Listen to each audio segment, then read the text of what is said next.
Aujourd'hui, si je devais aller chez un client, de facto, je mets OpenTelemetry. Hein. Mais oui, c'est toujours mieux de partir de tout et de réduire au fur et à mesure que de réduire dès le départ parce que potentiellement, tu vas perdre des informations et ça serait dommage. Du coup, c'est le contraire de la sécurité où on dit on ferme d'abord Oui. tout et on ouvre progressivement derrière. Quand on parle de monitoring et d'observabilité, en fait, là, moi, je me dis souvent que ce n'est pas très clair les deux. Qui fait quoi dans l'affaire? Qui est quoi dans l'affaire, en fait, entre les deux? L'observabilité, ça va être de comprendre pourquoi est-ce que ce CPU est à 90% et qu'est-ce que je peux faire derrière pour pallier au problème de ce CPU qui est à 90%. Quand tu dois développer une feature, je veux qu'il y ait un dashboard je veux qu'il y ait quelque chose qui soit associé qui me permette de monitorer cette feature. Alors, le monitoring, c'est concret, c'est vraiment quelque chose de concret, c'est les métriques, c'est ce qu'on a en temps réel, c'est ce qu'on est capable de remonter. Donc, c'est vraiment se dire...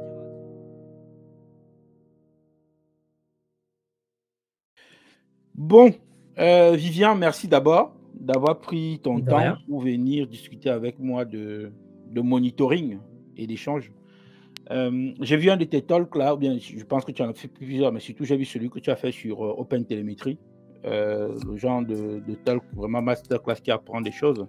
Et du coup, je me suis permis de te contacter pour qu'on en parle un peu plus, qu'on creuse un peu plus au sujet. Donc, si tu veux bien te présenter vite fait, pour que ceux qui vont nous regarder sachent avec quoi ils vont repartir dès qu'ils vont t'écouter à la fin. Et moi, c'est Vivien, ça fait un peu plus de 13 ans maintenant que je suis dans l'IT. Aujourd'hui, je suis architecte parce qu'il faut mettre un nom sur un poste. Mais mon dada quotidien, c'est la développeur expérience. En ce moment, ça parle beaucoup de plateforme engineering et au final, je me rends compte que c'est beaucoup ce que je fais. Fournir une plateforme principalement pour les développeurs pour qu'ils puissent délivrer de la valeur et pouvoir comprendre ce qui se passe sur leur système le plus simplement possible. Et donc, j'essaye de fournir ce genre de choses-là. Et après, je suis chez Hippon Technologies depuis un peu plus de 8 ans maintenant. Voilà, donc je suis passé par pas mal de postes, j'ai vu pas mal de sociétés en tant que consultant. Et à chaque fois, j'ai pu mettre en place pas mal de choses autour des sujets qui vont très diverses et variés sur la plateforme. Et en ce moment, je fais beaucoup d'observabilité, effectivement, avec OpenTelemetry. J'en fais pas mal. D'accord. Ah ben merci beaucoup.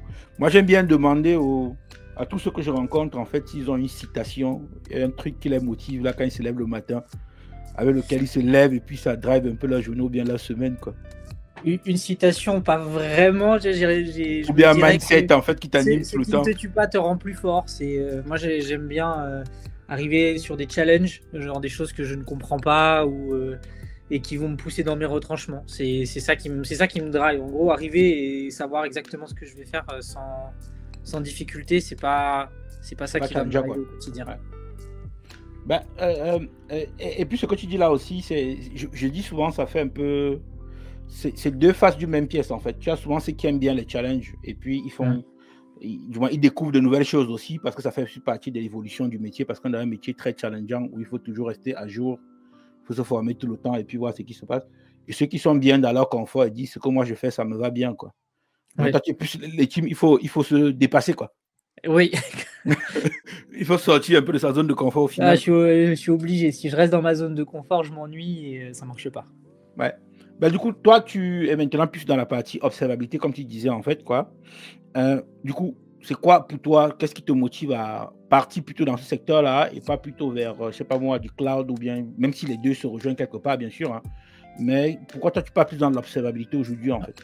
Alors, moi, j'ai un background de développeur. J'ai fait énormément de développement, principalement Java. Et il y a quelque chose qui m'a toujours un peu... aujourd'hui, avec les architectures distribuées, qui sont de plus en plus complexes et qui ont tendance à être un peu partout. Moi, je me rends compte que les développeurs, ils passent énormément de temps à faire du support. Et s'ils n'ont pas les outils adéquats pour faire ce support et pour pouvoir répondre au pourquoi ça ne marche pas, j'ai déjà vu des développeurs passer une semaine à essayer de résoudre un problème.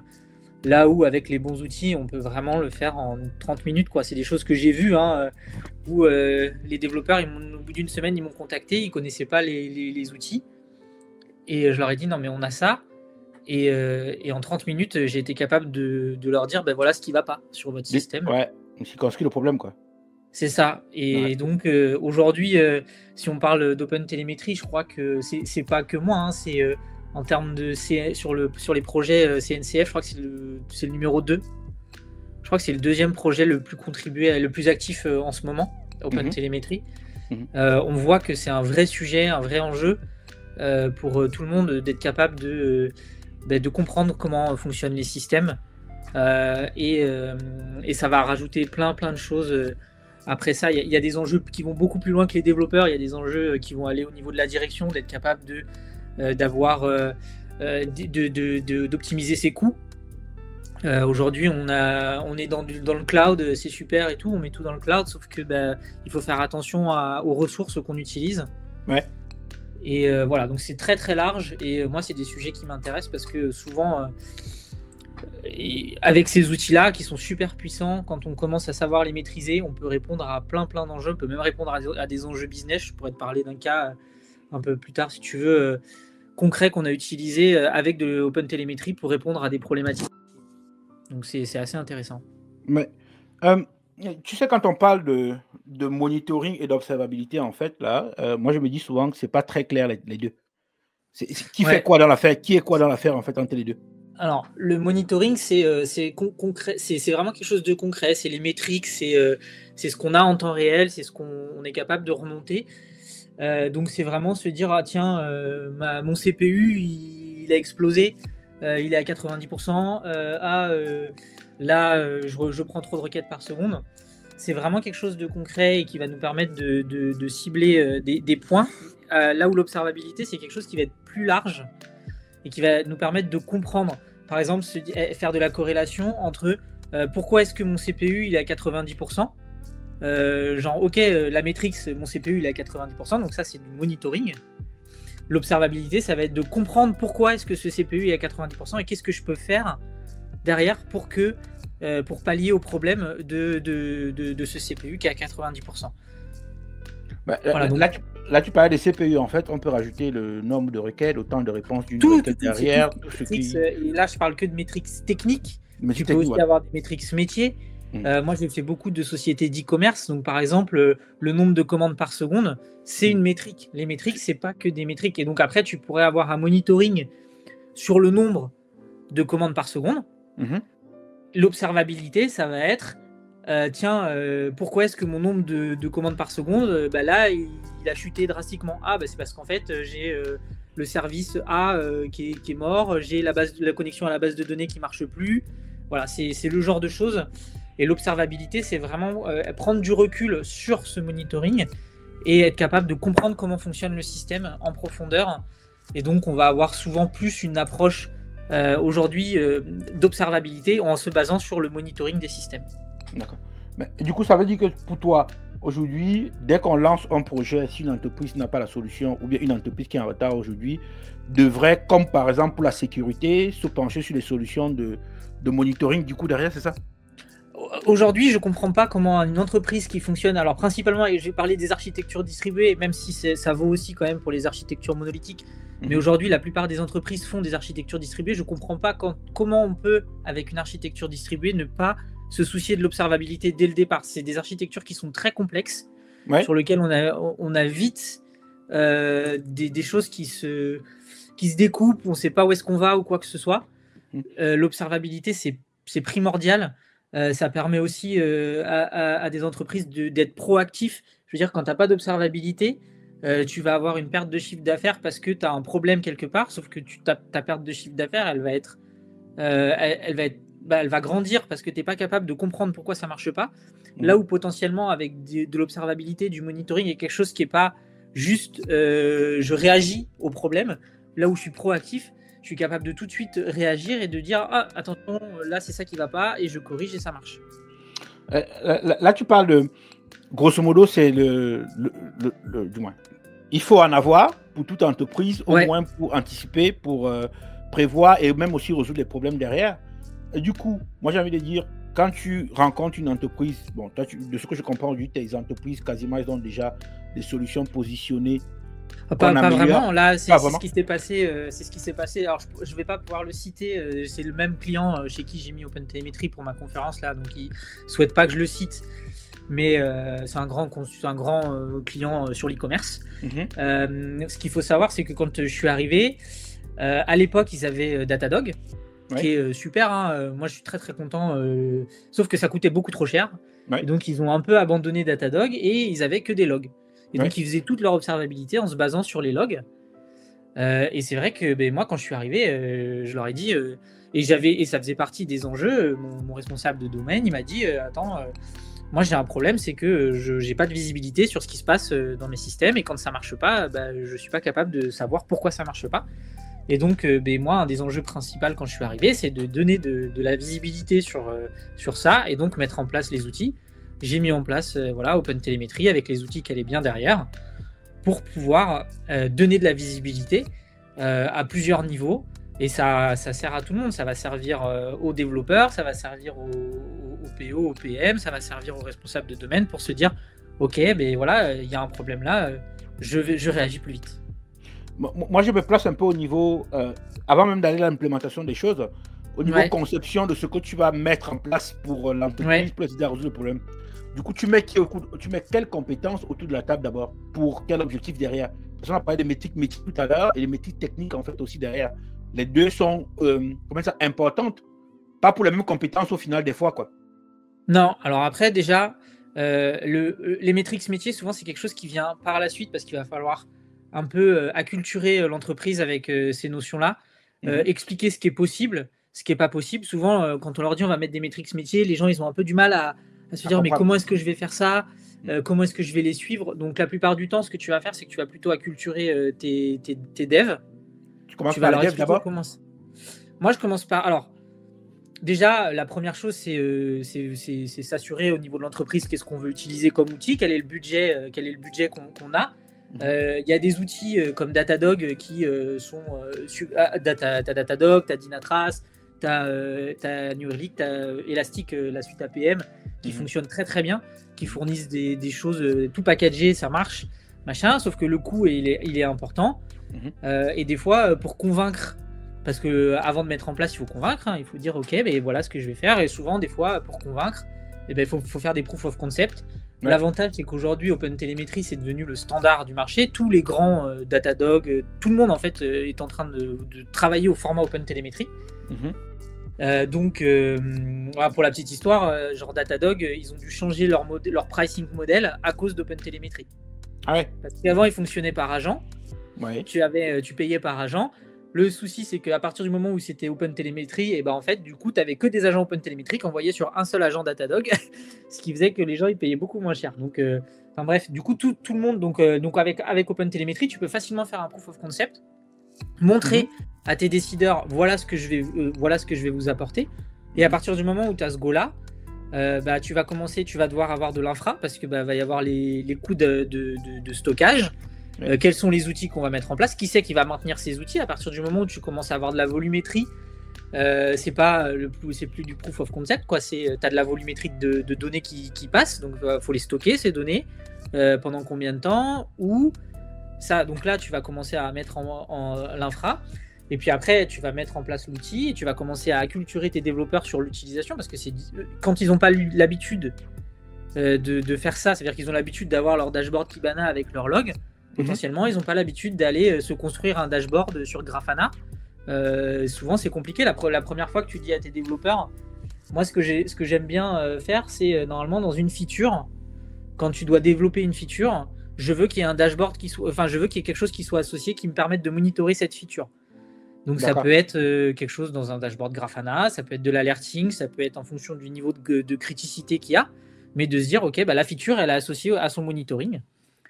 Donc après, c'est acculturer les devs avec ces outils-là. Et après, quand tu commences à acculturer tes développeurs, souvent ça va juste dégouliner un peu au PO, PM, ce genre de choses, parce qu'en fait, tes dashboards, tu vas commencer à les créer de manière assez visible pour faire en sorte que des PO, des PM puissent tout simplement, sans avoir besoin de t'embêter, aller regarder sur le dashboard pour se dire « Ah tiens, voilà, c'est pour ça que j'ai un problème de commande. » Et ça te permet vraiment de faire de transmettre, et que les gens commencent juste s'acquièrent l'outil de par eux-mêmes, parce que ça marche comme ça dans l'informatique aujourd'hui. Tu peux pas imposer des outils, Les gens, ils vont pas les utiliser. Il faut que l'outil s'impose de lui-même, et donc les développeurs, les équipes s'approprient l'outil et se disent ok, ça me sert à quelque chose et c'est intéressant. Ben, du coup, là, tu réussis à prendre tout le monde, tu dis ok, c'est bien, il faudrait qu'on ait des solutions de grosso modo pour observer notre système, comme ça, être assez proactif pour définir ce qu'on met dedans. Comment tu arrives à faire que tout le monde ne vienne pas mettre ce qu'il veut dedans? Comment j'arrive à faire que tu ne mets pas ce qu'il veut dedans, quoi. En gros, tu choisis que on remonte les bonnes métriques, les bonnes données. Alors, quelqu'un va pas te dire, moi, je vais monitorer tous mes codes 100, par exemple, quoi. Tu te dis, mais c'est pas nécessaire ton truc, quoi. Tu vois ce que je veux dire? Alors, au début, ça met longtemps, hein, les métriques métiers à arriver. Ouais. Donc, honnêtement, j'ai pas eu ce cas-là de se dire, genre, je vais limiter les métriques métiers, parce que souvent, t'en as peu des métriques métiers. Et après, même les métriques techniques, ma question, c'est même pour les métriques techniques aussi, en fait, pour qu'on embarque pas tout. C'est toi qui mettre, en fait. Et donc, souvent, après, honnêtement, c'est pas les métriques. Le plus gros problème, quand tu parles, tu as 3 données de télémétrie principales aujourd'hui. Tu as les traces distribuées, les logs, les métriques. Donc, log et métriques, tout le monde connaît à peu près. Les traces distribuées, c'est ce qui permet de suivre une requête à travers toutes les étapes réseau. Donc, quand elle rentre dans le système jusqu'au moment où est-ce qu'elle a fini son traitement. Ça peut être des appels bases de données, des appels à travers des bus de messages. Souvent, en fait, ce qui prend énormément de place, c'est ça, c'est les traces distribuées. D'accord. C'est ça qui prend de la place en règle générale en termes de volumétrie. Et donc après, c'est toi, à un certain niveau, de se dire qu'est-ce que je veux, ce qu'on appelle du sampling dans le jargon OpenTelemetry, ou même, je pense, observabilité tout court, mais c'est du sampling. C'est de dire qu'est-ce que je garde, qu'est-ce que je ne garde pas. Quel est l'échantillon de données sur lequel tu pars, en fait? Comment? Quel est l'échantillon de données sur lesquels tu gardes, en fait, quand tu parles? Exactement. C'est ça. Souvent, les métriques, j'ai pas eu trop de problèmes, donc je garde quasiment tout. J'ai pas de problème de volumétrie, de taille ou quoi que ce soit. Les logs, ça, c'est plus de la culturation et se dire, c'est expliquer aux développeurs, ne log pas à tout bout de champ et assure-toi de loguer intelligemment. C'est donner des bonnes pratiques au niveau des logs. C'est quels sont les niveaux de log à mettre en place, qu'est-ce qui est du info, qu'est-ce qui est du warning, qu'est-ce qui est de l'erreur, qu'est-ce que tu dois tracer ou pas à un certain niveau. Et après, sur les traces distribuées, aujourd'hui, c'est un des enjeux qui est assez important, parce qu'en fait, la volumétrie des traces distribuées, elle est énorme. Quand tu peux avoir des systèmes que tu peux mettre à genoux à ce niveau-là. Et donc là, après, il va falloir avoir des systèmes intelligents qui vont se dire qu'est-ce que je garde, qu'est-ce que je garde pas. Dans OpenTelemetry, tu as ce qu'on appelle, tu as 2 décisions, tu as 2 modes de sampling. Tu as le head sampling et le tail sampling. C'est est-ce que je prends ma décision de je garde la requête dès le départ, et donc quel que soit le fonctionnement après, je garderai la trace, ou est-ce que je prends la décision à la fin. L'avantage de prendre la décision dès le départ, c'est qu'on n'a pas de coût de performance ou quoi que ce soit. Le problème, c'est que si je prends la décision dès le début, en fait, j'ai pas vraiment de choix. C'est est-ce que je la garde, est-ce que je la garde pas. Je vais dire 1 sur 2, 10%, 20%. C'est pas très intéressant. Le deuxième cas, qu'on appelle le tail sampling, qui dit je prends la décision à la fin, c'est ce qu'on a de base envie de faire. C'est juste qu'il faut se dire attention, c'est plus compliqué parce qu'on est dans des systèmes distribués.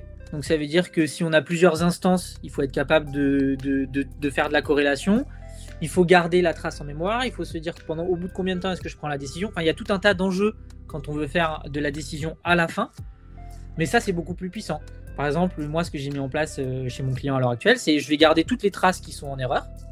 Je vais garder toutes les traces qui vont prendre plus de 30 secondes. Je vais dropper les traces qui ne m'intéressent pas, notamment tout ce qui va être les health checks, tout ce qui va être les appels aux métriques, les endpoints qui ne m'intéressent pas. Et après, je vais garder 10% des requêtes globales qui me permettent juste d'avoir une idée de ce qui se passe dans mon système. Mais comme c'est des requêtes qui sont nominales et qui se passent bien, en règle générale, les développeurs, ils vont pas aller voir ces requêtes-là. Ce qu'on va voir, en règle générale, dans un système, ce qu'on veut voir, c'est ce qui prend du temps et ce qui est en erreur. Et donc, c'est plus intéressant de garder ces requêtes-là de manière systématique. Quand tu dis garder, c'est garder quoi? Combien de temps, du coup, à peu près? C'est quoi tu as une recommandation? Alors là, dessus? C'est la politique de rétention de ton... Aujourd'hui, nous, on a une politique, je trouve, qui est assez courte, qui est de 2 semaines. 2 semaines. Mais bon, ça, c'est plus un enjeu de se dire est-ce que je veux garder sur tant ou tant de temps et après, quel est le budget, hein. On pourrait avoir des buckets en cold storage sur un S3 par exemple pour garder ça pendant X temps parce que ça pourrait avoir des enjeux beaucoup plus tard. C'est de se dire ok, mon système pendant le. Moi, j'ai beaucoup le Black Friday qui revient en mémoire. Ouais. C'est comment mon système s'est comporté pendant le précédent Black Friday, ce qui va me permettre de tout de suite anticiper le prochain Black Friday pour être capable de ne pas avoir de problème si j'en ai eu pendant le précédent. Ouais. Tu vois. Ouais. Bah, du coup, là, tu as commencé à parler de quelques outils là, comme Kibana, Grafana, OpenTelemetry. Du coup, dans cette forêt d'outils là aujourd'hui, et comme le standard tourne beaucoup plus autour d'OpenTelemetry là, c'est ça. Par quoi on commence aujourd'hui en fait si on devait partir d'une feuille blanche en fait par exemple? Ok.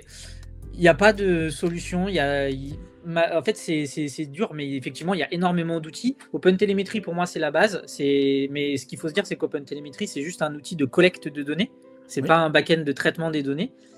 Et après, des outils, il y en a plein. Moi, si je devais dire, c'est prends l'outil avec lequel tu es le plus à l'aise en tant que personne qui veut le mettre. Après, regarde aussi ce qui est chez ton client. Moi, je sais que chez mon client, il y avait déjà de l'élastique, donc ça me permettait de configurer mes sources vers de l'élastique. Voilà, j'aurais tendance à dire en termes de tout ce qui est open source, moi, par exemple, quand je le fais sur des projets juste pour moi, pour mes démos ou quoi que ce soit, souvent j'utilise la stack Grafana parce que c'est open source et c'est majoritairement reconnu. Donc je vais utiliser Grafana pour le dashboard et après je vais utiliser les solutions de Grafana. Donc je vais utiliser Prometheus pour les métriques, je vais utiliser Tempo pour les traces distribuées et Loki pour les logs. Parce que c'est les trois que je connais principalement, mais ça ne veut pas dire que demain j'arrive chez un client, il a la suite l'APM d'Elastic, et ben hop, l'avantage d'OpenTelemetry c'est que en un seul lien, on change l'URL vers laquelle on pointe et ça marche tout aussi bien. Tu vois, là, chez mon client, on avait Jaeger Tracing pour les traces distribuées parce que ils avaient déjà d'Elastic et Jaeger fonctionne avec Elastic en base de données. Là où Tempo, il fonctionne pas avec Elastic. Tempo, il a besoin de ses propres sources. Donc, c'était se dire comment je m'interopère et puis après, voilà, c'est avancer. Les outils les plus utilisés aujourd'hui, les plus avancés, par exemple, en termes de traces distribuées, pour moi, ça reste Jaeger. Je parle pas des outils payants, hein, attention. Datadog, Trace, si vous pouvez y aller et vous avez le budget, allez-y. Ça reste des outils clés en main et qui sont très très simples à prendre en main. Voilà, j'ai aucun problème avec ces outils-là, c'est juste qu'ils sont chers.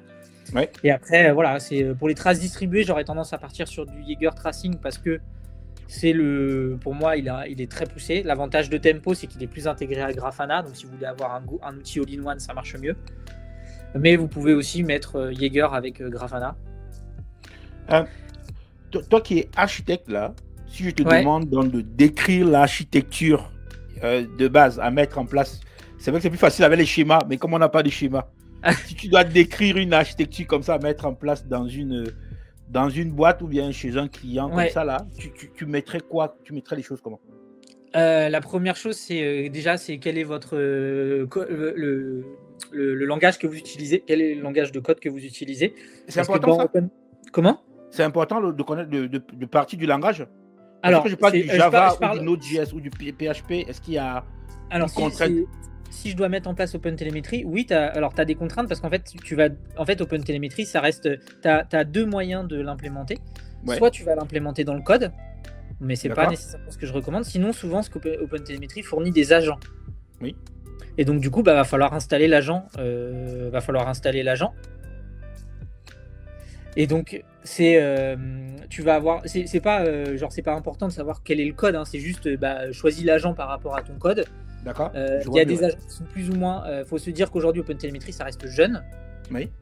Ça a 3 ans, je crois. Et donc toutes les implémentations ne sont pas stables. Justement, je suivais un talk aussi de quelqu'un là qui bosse dans l'équipe de OpenTelemetry et dans la salle il a demandé en gros combien de personnes utilisent OpenTelemetry en prod quoi. Il avait presque personne en fait quoi. Ouais. C'est presque personne en fait quoi. Lui il était assez surpris en fait quoi, après Moi, avoir je suis bien assez présenté la surpris situation. que les gens l'utilisent pas. Enfin, moi, franchement, aujourd'hui, si je devais aller chez un client, de facto, je mets OpenTelemetry, hein. Oui. Ça marche vraiment très très bien. Voilà. Après, c'est juste que sur certains langages qui sont pas les plus courants du marché, les agents vont pas être nécessairement les plus stables.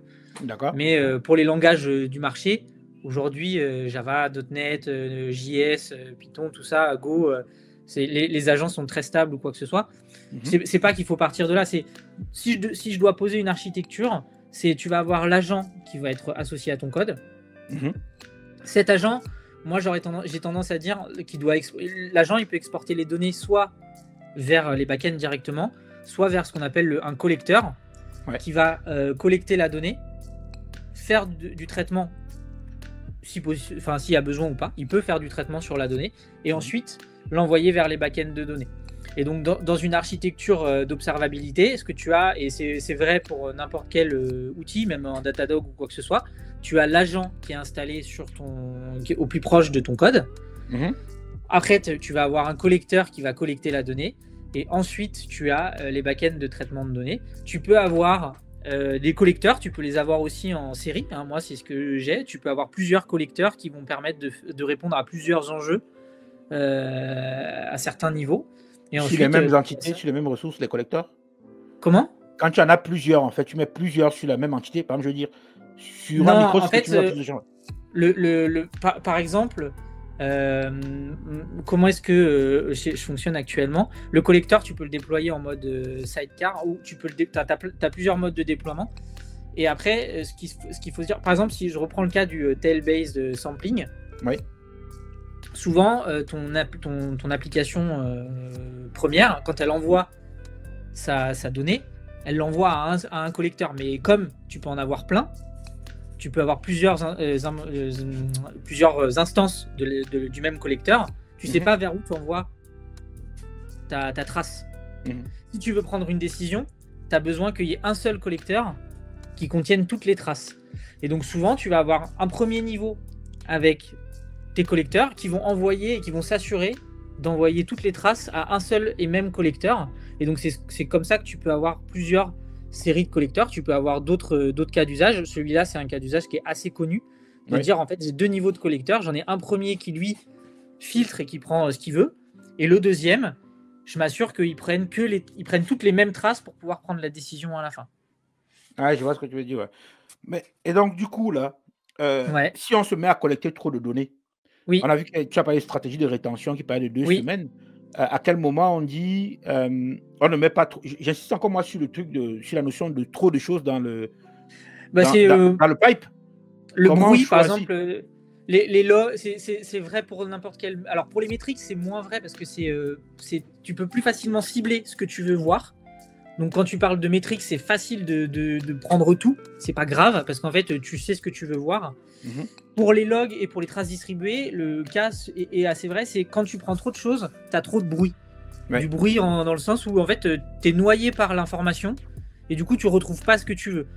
Donc du coup, c'est se dire comment est-ce que en fait, je veux prendre que ce qui m'intéresse et donc je filtre avec ce qui m'intéresse. Pour éviter d'avoir ce surplus d'informations. Parce que après moi ce que je fais avec un de mes clients sur lesquels j'ai travaillé récemment sur la solution, c'est moi je te mets d'abord le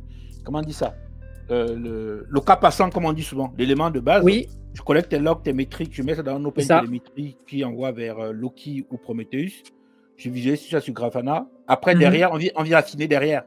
C'est ça. Oui, mais c'est le cas. C'est le mieux. Oui, le mieux c'est au début tu prends tout. Et dès que tu vois qu'il y a des choses qui ne te servent pas, tu affines et tu nettoies et tu filtres et tu dis ça je veux pas. Mais oui, c'est toujours mieux de partir de tout et de réduire au fur et à mesure que de réduire dès le départ parce que potentiellement tu vas perdre des informations et ça serait dommage. Du coup, c'est le contraire de la sécurité où on dit on ferme d'abord tout et on ouvre progressivement derrière. Carrément. En sécurité, on dit on ferme d'abord tout et puis on va ouvrir progressivement. Mais là, on dit d'abord on prend d'abord tout et puis on va affiner derrière quoi. Je veux dire, si on met en place de l'observabilité mais que derrière ça sert pas parce qu'on n'a pas les informations, c'est dommage de le mettre en place quoi. C'est autant avoir les informations Et après, les filtrer quand on voit qu'il y a trop de choses, il y a des choses qui ne nous intéressent pas. Ah, ça c'est sûr. Ouais. Du coup, là, tu parles de ton client chez qui tu as chez qui tu as mis en place la solution du moins les éléments pour l'observabilité au final.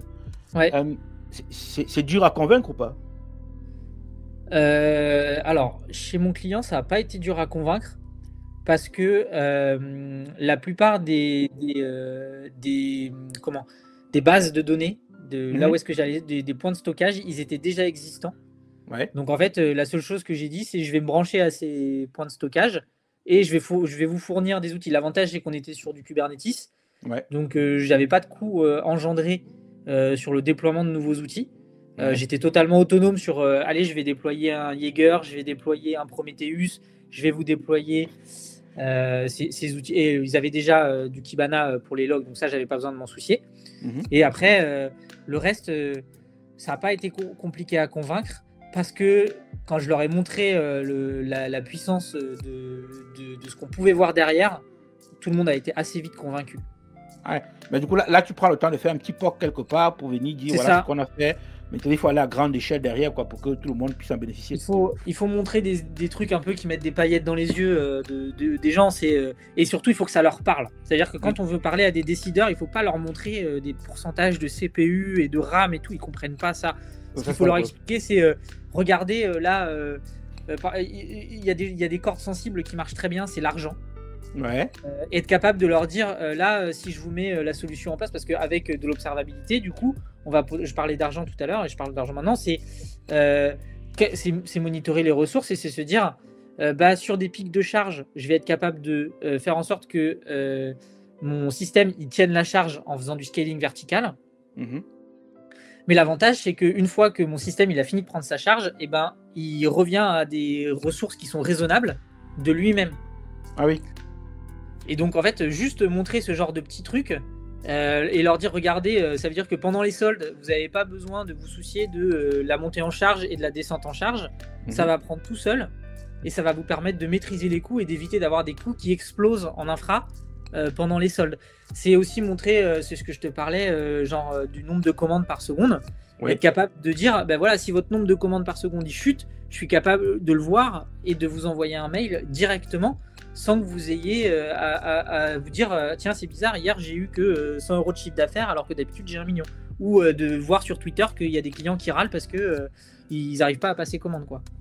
Même que tu n'es pas obligé de le voir physiquement, tu peux mettre en place des éléments pour que ça s'automatise, tout ça, quoi. Oui, c'est ça, bien sûr. Après, tout s'automatise. C'est quelle est la maturité des équipes pour automatiser le plus possible. Mais, du coup, là, on parle d'OpenTelemetry depuis là. Moi, je m'interroge, je me dis, est-ce qu'on n'est pas en train de sortir d'un système libre, open source, où chacun met ce qu'il veut? Je déploie mon application sur un serveur, je mets un agent dessus qui collecte mes métriques et envoie vers Prometheus. Mais là, si je fais d'OpenTelemetry mon nœud qui va collecter à la fois mes logs, mes métriques et mes traces, est-ce que je ne deviens pas dépendant en fait d'OpenTelemetry derrière, quoi? Alors oui, on devient dépendant d'OpenTelemetry, mais comme OpenTelemetry c'est le format standard que tout le monde utilise, est-ce que c'est vraiment une dépendance, sachant que c'est pas un format propriétaire, tu vois, c'est pas je m'enferme dans un format. Aujourd'hui, c'est comme si tu disais je fais du HTTP et je fais du gRPC. C'est des protocoles qui sont standards. Tu prends OAuth2 pour la sécurité, c'est un protocole qui est standard. OpenTelemetry, ça devient quelque chose de standard. C'est-à-dire le format OpenTelemetry, c'est devenu le standard du marché. C'est là où tout le monde est compatible OpenTelemetry. Et ceux qui ne sont pas compatibles OpenTelemetry sont en perte de vitesse aujourd'hui. D'accord. Donc, aujourd'hui, on peut aller vers OpenTelemetry, en fait, et pas risquer demain de devoir changer dans 10 ans ou dans 5 ans, 10 ans, quoi. Alors, l'informatique, c'est quelque chose qui va très vite, malheureusement. C'est sûr. Mais aujourd'hui, moi, pour moi, c'est un pari. Enfin, je veux dire, c'est comme Kubernetes, quoi. Kubernetes a écrasé le marché sur l'orchestration de conteneurs.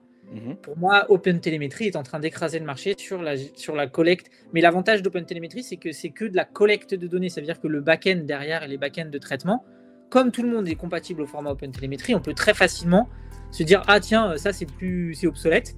Bon en fait, j'ai pas besoin de changer mon implémentation d'observabilité. J'ai juste besoin de dire maintenant j'envoie mes données vers ce système plutôt que ce système-là.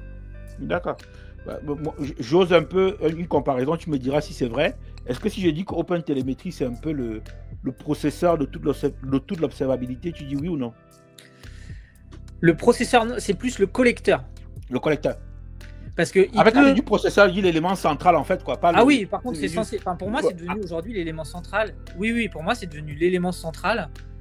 Ça se voit. C'est aujourd'hui tout le monde. Enfin voilà, tout le monde est compatible. Enfin, je veux dire, tu prends Prometheus, la V3, elle est native OpenTelemetry. Oui. Tu prends Jaeger, c'est devenu natif OpenTelemetry. Jaeger Tracing, c'est natif OpenTelemetry. Grafana, la plupart de leurs outils sont natifs OpenTelemetry. Datadog, Dynatrace, New Relic, ils se sont tous mis au pas sur OpenTelemetry. Ils ont tous des agents AWS, GCP. Ils ont leur propre distrib OpenTelemetry pour pouvoir collecter les données sur leur système. Tout le monde a sorti ses distribs OpenTelemetry. Donc, bah oui, pour moi, aujourd'hui, OpenTelemetry, c'est devenu le standard, le cœur de l'observabilité, en tout cas. En gros, si je veux positionner de l'OpenTelemetry, du moins du monitoring, la première chose que je mets sur la table d'abord, c'est OpenTelemetry. Et tout le reste va venir graviter autour de ça, quoi. Ouais. Et puis derrière, maintenant, l'autre question que moi j'ai derrière souvent, c'est en termes de sourcing, en fait. Est-ce qu'on arrive à trouver du monde qui soit à l'aise dedans, quoi? C'est jeune. C'est jeune, OpenTelemetry. Ça évolue pas mal. Être capable de poser une architecture OpenTelemetry, c'est pas le plus simple. Donc je dirais pas que c'est le plus. Aujourd'hui, c'est pas le. Il y a un coup d'entrée à comprendre comment mettre en place. Il y a des erreurs à ne pas faire quand tu commences. Malheureusement, moi j'en ai fait. J'ai eu des écueils ou quoi que ce soit. Il faut se dire que c'est à partir du moment où les équipes se basent sur OpenTelemetry pour gérer leur observabilité, ça devient quelque chose, un outil ultra central. C'est comme ton Kubernetes, s'il tombe, les développeurs peuvent plus fonctionner assez vite. Si ton observabilité elle tombe, les développeurs ils ont du mal à fonctionner.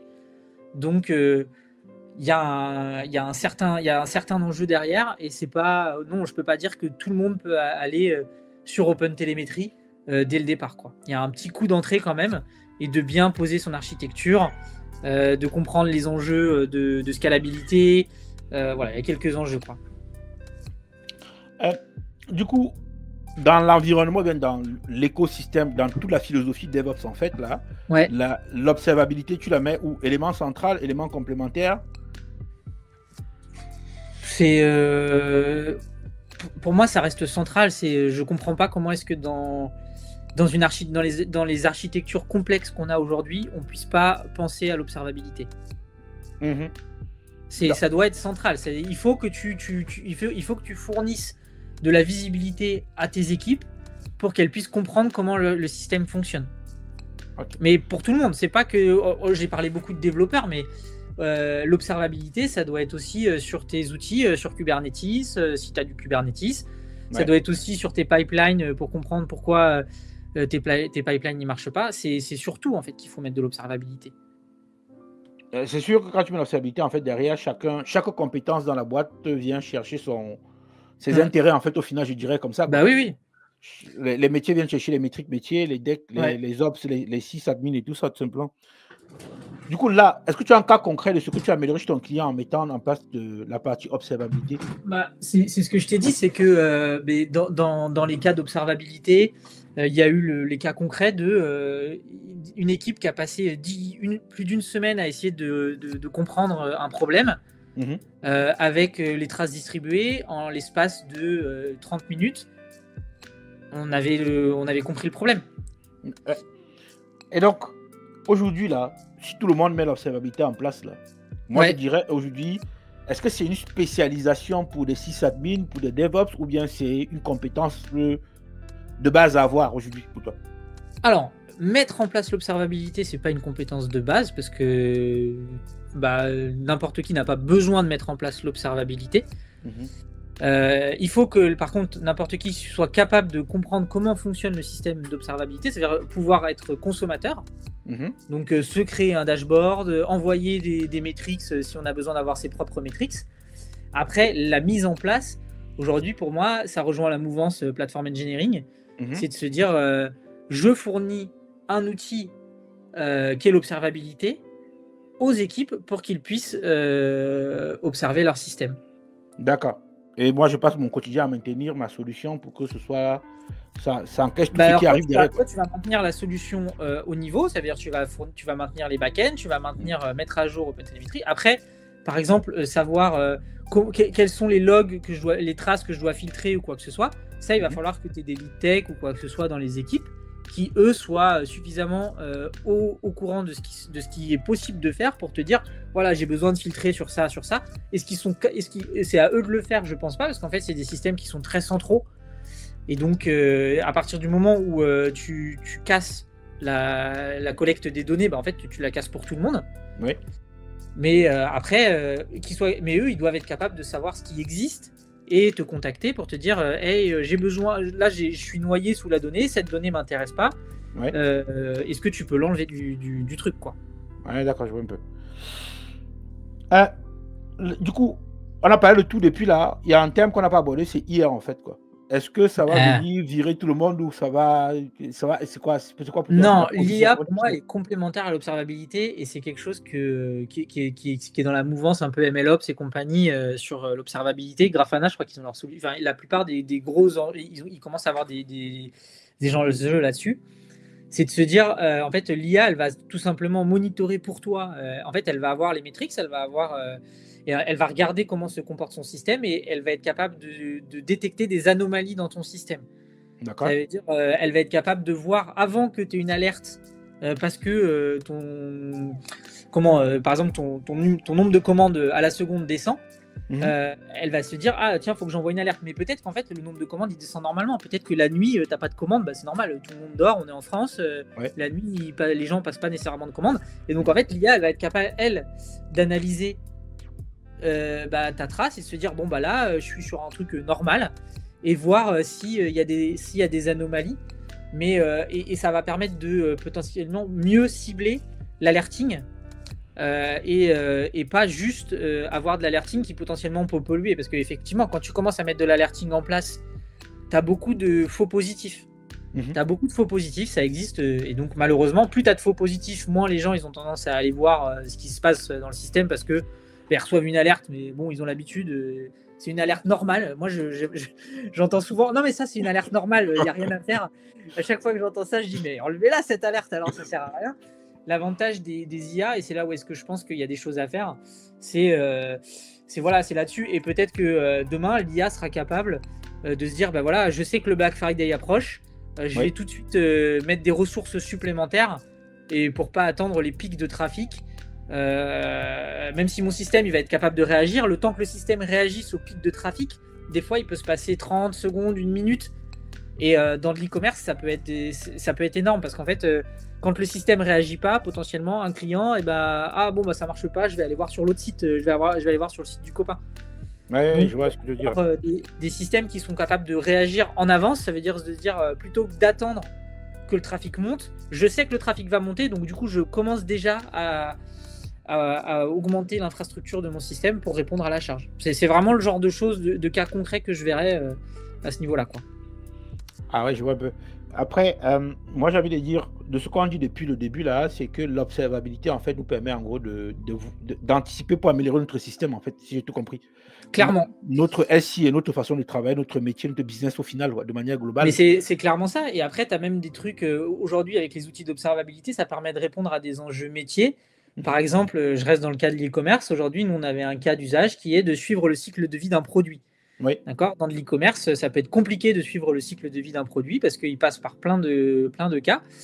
Et en fait, à travers les traces, à travers, en fait, si tu veux, comme il y en a partout, l'avantage d'avoir un système qui est centralisé comme l'observabilité, donc les traces distribuées, et en fait, tu es capable avec de l'OpenTelemetry de récupérer les informations qui t'intéressent et de les déverser dans un back-end de traitement derrière, sans avoir besoin d'implémenter quoi que ce soit en supplémentaire. Ça veut dire qu'en fait, les données, tu les as, tu filtres ce qui t'intéresse et tu les déverses pour avoir un cycle de vie de ton produit, tout simplement en utilisant l'observabilité.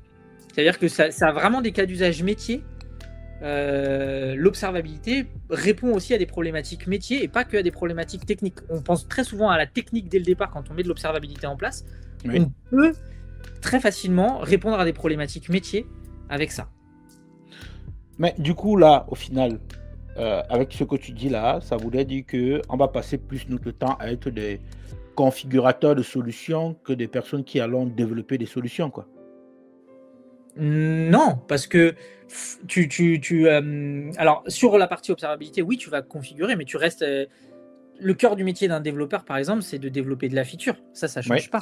Oui. Ça change pas. C'est pas à lui de configurer comment est-ce que il va demander à quelqu'un. Donc oui, tu vas avoir des personnes qui vont se charger de configurer l'observabilité. C'est le métier de Datadog, c'est le métier de Dynatrace, c'est des métiers à part entière.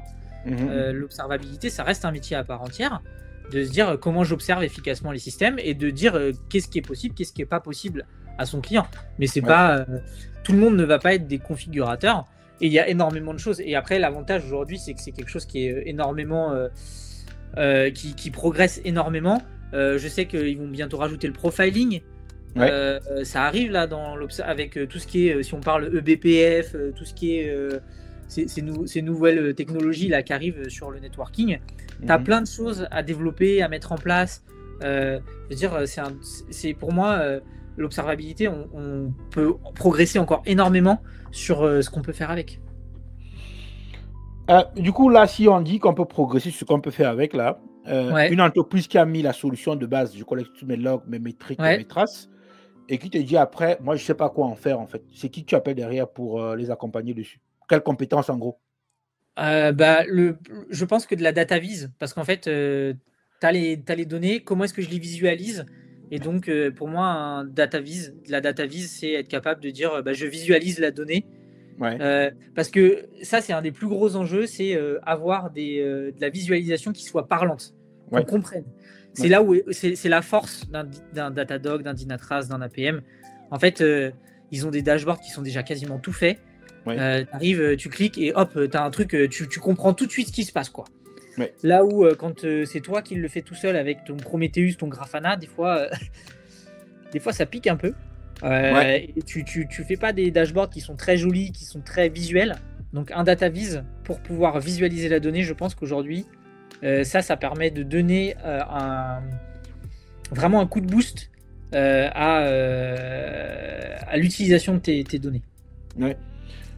Et ce que tu dis là, c'est vrai, c'est que quand les techniciens, du moins quand tu n'es pas expert dans la représentation de la donnée, en fait, tu peux avoir des belles métriques, mais qui te parlent surtout à toi, qui font que des fois, quand quelqu'un vient derrière toi pour les exploiter, en fait, c'est un peu du chinois pour lui. Déjà, quand c'est mal présenté, déjà, ça donne pas envie de lire. Dès que c'est déjà présenté un peu bizarrement, tout le monde te dit, mais ton truc là, c'est pour toi seul, quoi. Nous, on n'est pas capable de lire. Mais effectivement, ce que tu dis là, c'est plutôt pas mal, quoi. Moi, aujourd'hui, je fais beaucoup, du moins, je suis assis dans la formation aussi. Et donc, moi, ce que j'aimerais te demander, c'est si quelqu'un veut aller vers ça, c'est quoi ta recommandation? C'est quoi ton conseil pour lui, en fait? Il y a plein de. Aujourd'hui, ce que je te dis, c'est OpenTelemetry, je pense que c'est le point d'entrée. Tu as pas mal de tutos qui t'expliquent un peu comment faire ou quoi que ce soit. C'est vraiment un sujet qui est dans la mouvance, donc il y a plein de vidéos sur YouTube de conférences. Moi, je sais que j'en ai donné une conférence, donc faut pas hésiter à aller regarder un peu des conférences, voir quels sont les écueils des choses à faire et à ne pas faire, parce que de plus en plus, tu as des personnes qui comprennent un peu et qui ont vraiment utilisé la solution et qui l'ont éprouvé la solution. Et donc, qu'on fait ces erreurs-là, donc va prendre l'information. Je sais que sur le CNCF, sur le Slack de la CNCF, tu as un canal Observability OpenTelemetry où les gens, tu peux aller parler avec eux et il y a plein de gens qui posent des questions. Donc ça, c'est un canal, hein, c'est un truc c'est sur le Slack CNCF. Vous regardez Slack CNCF et il y a tous les projets de la CNCF et notamment le projet OpenTelemetry, où il y a des gens qui posent des questions, vous pouvez suivre les informations. Le blog de l'OpenTelemetry, il est pas mal. Ils mettent un peu les nouveautés, ils mettent ce qu'ils proposent. De temps en temps, ils donnent les bonnes pratiques, notamment comment configurer un collecteur, comment configurer son agent, à quoi sert ce genre de choses. La doc est très bien faite, elle est assez récente. Ils ont vraiment...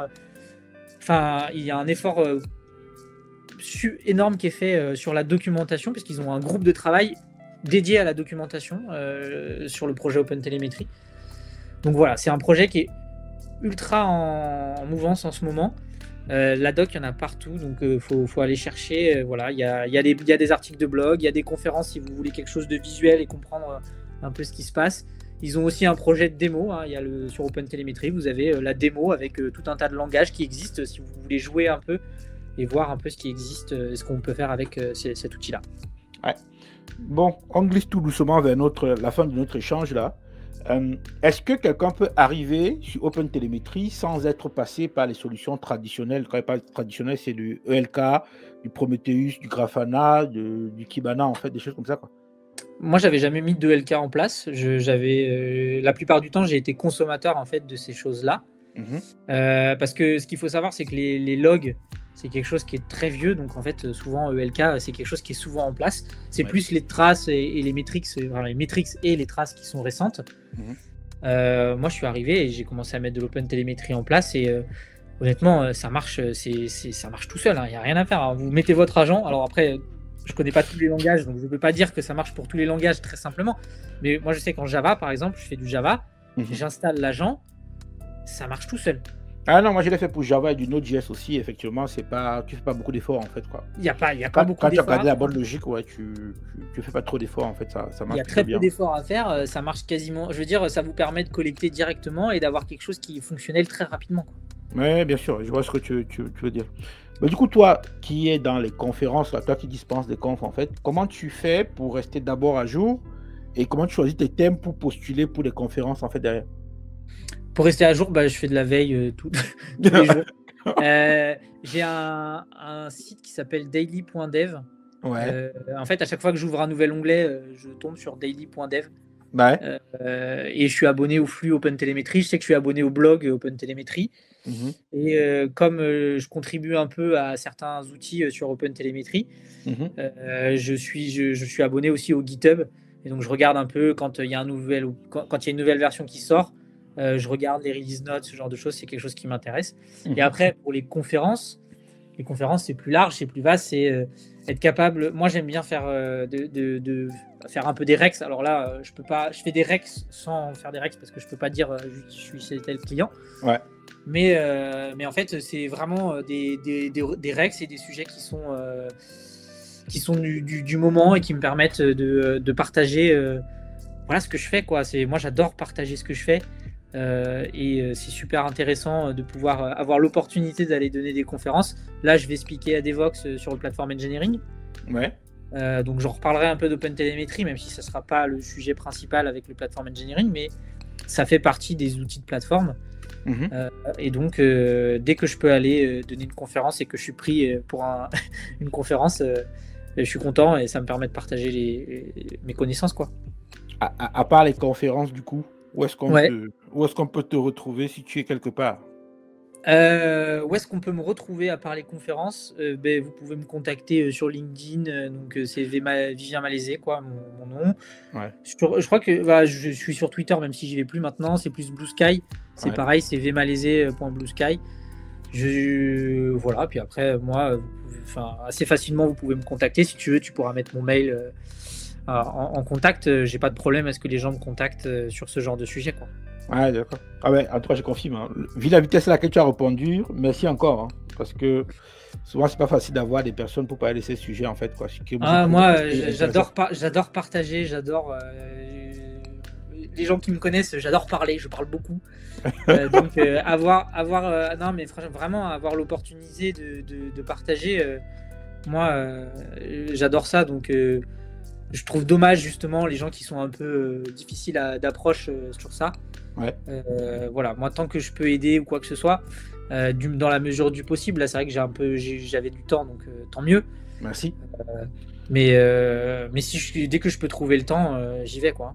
Ouais, mais en tout cas, merci surtout pour le temps que tu as pris pour nous, là, pour nous diffuser tout ça. Est-ce qu'il y a une question que j'aurais dû te poser, que je n'ai pas posée autour de ce sujet, bien sûr? Là, comme ça, là, j'ai rien en tête. J'ai beaucoup parlé. Moi, j'ai dit ce que j'avais à dire.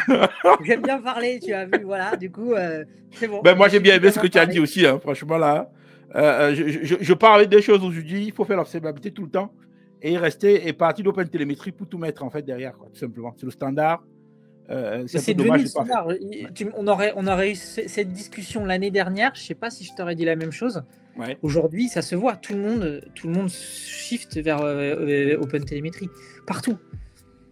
Donc, je veux dire, on a écrit des Tech Trends là chez Hippon. On a un livre blanc. On a sorti les Tech Trends 2025. Ouais. L'observabilité en fait partie. Et dedans, moi, j'ai écrit l'article sur l'observabilité avec OpenTelemetry. Et clairement, ça fait partie des conseils que je donne. C'est OpenTelemetry. Aujourd'hui, c'est le standard. Je vois pas de raison d'aller ailleurs. Après, les backends de données, chacun choisit celui qu'il veut. Les distributions, il y en a plein. OpenTelemetry, vous avez des distributions pour AWS, pour GCP, pour Datadog. Ils ont leurs propres distributions qui permettent de faciliter l'intégration avec ces backends-là.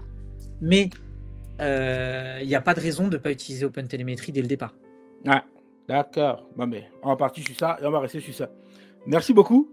Mais de rien. Merci. Et puis surtout, bonne fin de journée à toi parce qu'on termine en fin de journée là. Et puis, voilà.